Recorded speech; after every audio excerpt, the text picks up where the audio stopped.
Hi. Hi. Hi. I love you. Thanks for coming to let me read to you today.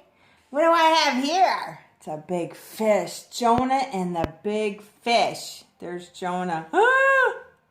Is that big fish gonna eat him? We're gonna find out. Let's see. Katherine Sully wrote this book.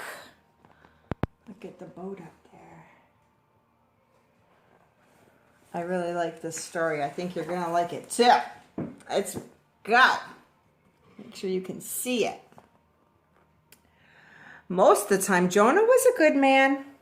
There's Jonah. So one day, God asked Jonah to do a job for him.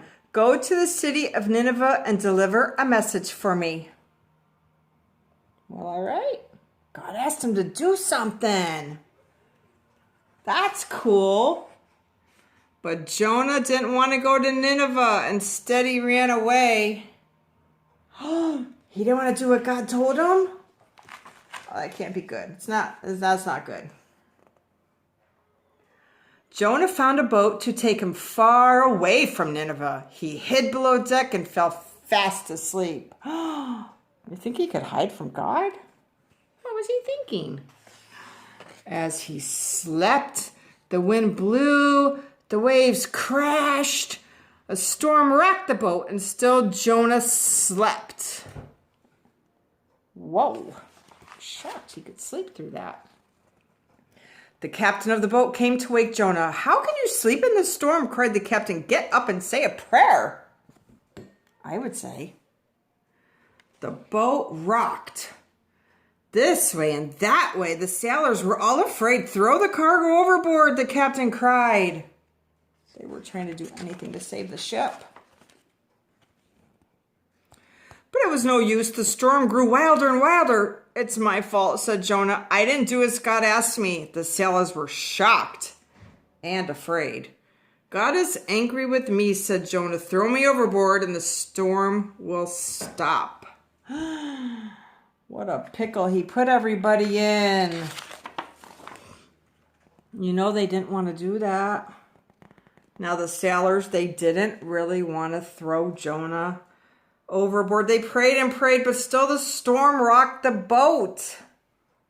Finally, they threw Jonah splash into the waves, splash, and the storm stopped. That's crazy. Jonah sank through the water. Deeper and deeper, Jonah began to pray, I'm sinking down, don't let me drown. Then he saw a great big fish swim toward him. The fish opened its mouth wide, gulp, and swallowed him in one gulp. Eggs. I wouldn't want to be Jonah. Would you? Jonah sat inside the fish's belly. He had plenty of time to think. He'd run away from God and was punished. He'd prayed to God and was saved. Now Jonah thanked God, and God forgave him.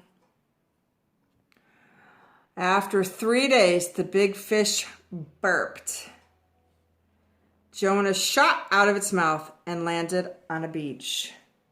Now that's God's mercy right there. Do you think Jonah's going to listen now? Do what God asked him to? I sure would, wouldn't you? This time, Jonah went off to the city of Nineveh to deliver God's message. About time. The people there were wicked and didn't listen to God either. Jonah knew better. He knew to listen to God. Do you think these people will? So for 3 days, Jonah walked through the city calling, mend your ways, and 40 days or Nineveh will be destroyed. I hope he was able to help them listen to God, because the consequences would not be good, as Jonah knows very well. Jonah sat on a hill outside Nineveh and waited for the city to be destroyed. But it was very hot and nothing happened. Jonah became very grumpy. God said to Jonah, why are you grumpy? I forgave you because I love you. I forgave the people in Nineveh because I love them. And finally, Jonah understood that God's love was big enough for everyone. He's an amazing God, and he loves you so much. Well, that's the end of our story. What does the story tell us? If we do the wrong thing, God will show us the right thing to do. He knows we don't know a whole lot. Not like him, he knows everything. So when he asks us to do something, let's just do it. Because he knows what's best. And he'll show us the way to behave that's right. I love you so much. Thanks for letting me read you. I love you. I love you. Goodbye. Come see me again. Goodbye.